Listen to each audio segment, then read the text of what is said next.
If you're just starting bartending, these are the top 10 most popular vodka cocktails that you need to know before you get behind the bar.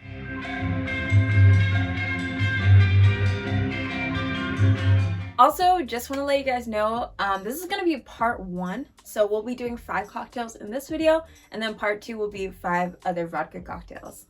Also, these drinks aren't in any particular order. I'm just going to throw them out there for you. The first drink we're going to make today is the lemon drop. So a couple notes about this cocktail. Usually people who order it are expecting a sweet cocktail. Nothing like crazy sweet, but nice, like bright, refreshing.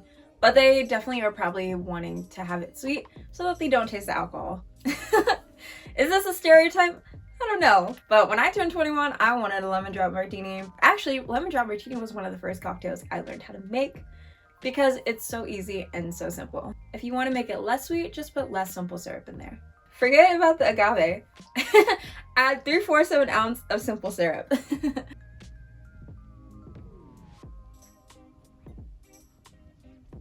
Next, add 3/4 of an ounce of an orange liqueur. I'm going to use triple sec. Next, 1 ounce of lemon juice.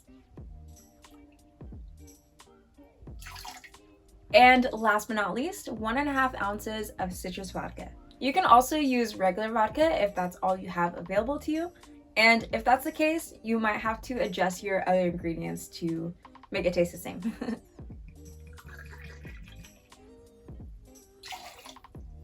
Oh my gosh, I almost forgot a crucial part. Hold up, we're gonna set these to the side for a moment. And we're gonna rim our martini glass with a sugar rim. I'll have a full tutorial on how to like rim a glass in the future. But as like a quick demo, basically you just wanna take some citrus juice, rim it around the glass, and then you could dip it in the sugar and the sugar will stick to the glass. And now we're gonna set this to the side. Now we can add some ice and shake it up. Now bring the glass back out and use a strainer and strain the cocktail into the glass.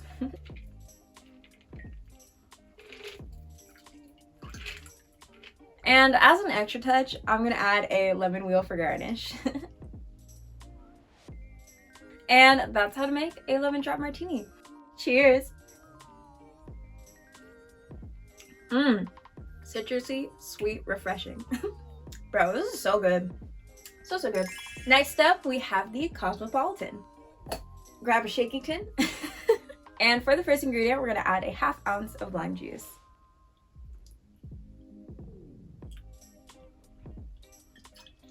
Next, add 1 ounce of cranberry juice. Next, add 1 ounce of an orange liqueur. I'm gonna be using Cointreu. And lastly, 1.5 ounces of citrus vodka. Add some ice and shake it up. Alright, now grab a martini glass and strain the cocktail in. So in my personal opinion, when it comes to Cosmos, you can kind of garnish it with whatever you want. I think it's really common to see it not garnished at all. And then people also put in like a lime wheel or something for garnish too. I'm actually gonna do a flamed orange peel on top just because I love the aroma of like the burnt orange express oils. But if you're a beginner, I would definitely suggest not playing with fire until you have the hang of a lot of other things down first. Okay, leave that to the professionals. And that is how to make a Cosmo. Cheers! That's so good. Yeah. I used to not like this cocktail, but found out it mainly was because I just wasn't using citrus vodka and I was using regular vodka. I was like, why do people like this drink? It is not good. but now I'm a fan. Now I'm a fan. This is one of those cocktails that I just choose not to order from other bartenders just because I never know how they're gonna make it and I'm very particular about them. But for me, my personal taste, it has to be made with citrus vodka and fresh lime juice and Cointreu too. I need to have the ingredients set right, okay? But anyway, that's a Cosmo. Up next, we have the Sex on the Beach. And this is a cocktail that I personally like to build in the glass. I guess you could shake it if you really wanted to. I personally don't see the point in that just because it's literally juice and vodka. But anyway, we're gonna build this into the glass. And I'm using a fun hurricane glass today because it's pretty and it's fun and gives me tropical vibes. Even though it's not really a tropical cocktail, but anyway. We're gonna fill it with ice first, all the way to the top. We're gonna start with a 1/2 ounce of peach liqueur.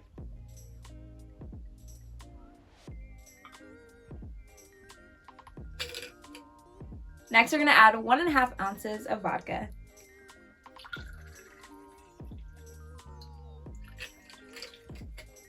So now we're gonna fill the rest of the way up with equal parts of cranberry juice and orange juice.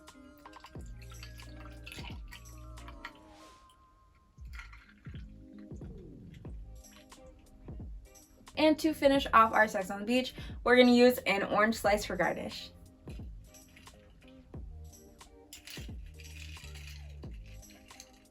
And that's how to make a Sex on the Beach.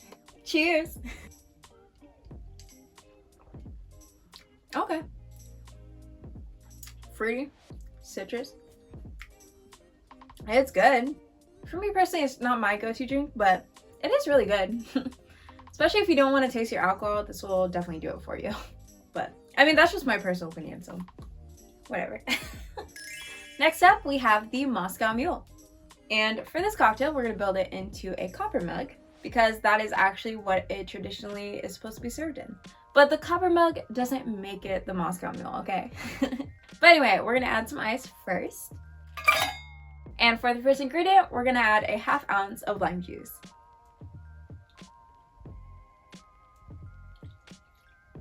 Next, 2 ounces of vodka.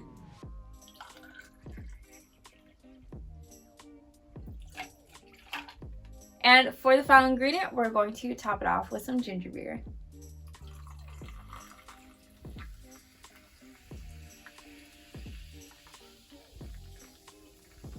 And then you can use whatever kind of lime that you want for garnish. I'm choosing wedge.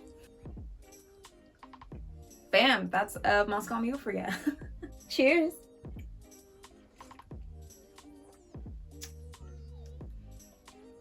This is good. Also, I burnt my tongue on some chicken noodle soup yesterday.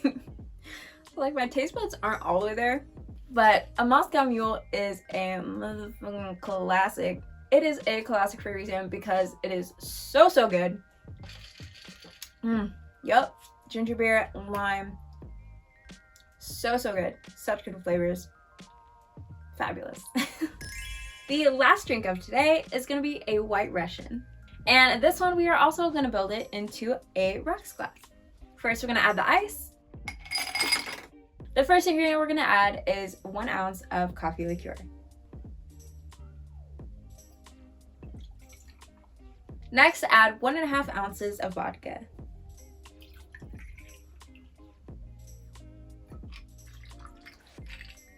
And lastly, we're going to top it off with some heavy cream. I'm going to tell you right now, not every single bar has heavy cream on hand like that. But for whatever you do have at your bar that's like kind of close to it. One time, I only had milk on hand. So I just asked the customer, I was like, hey, is it okay if I use milk instead of heavy cream? And they were totally chill about it. So I feel like most customers don't even really know nor care about what's in White Russian. They just want the flavors. So when in doubt, ask the customer. But anyway, I'm going to pour like an ounce.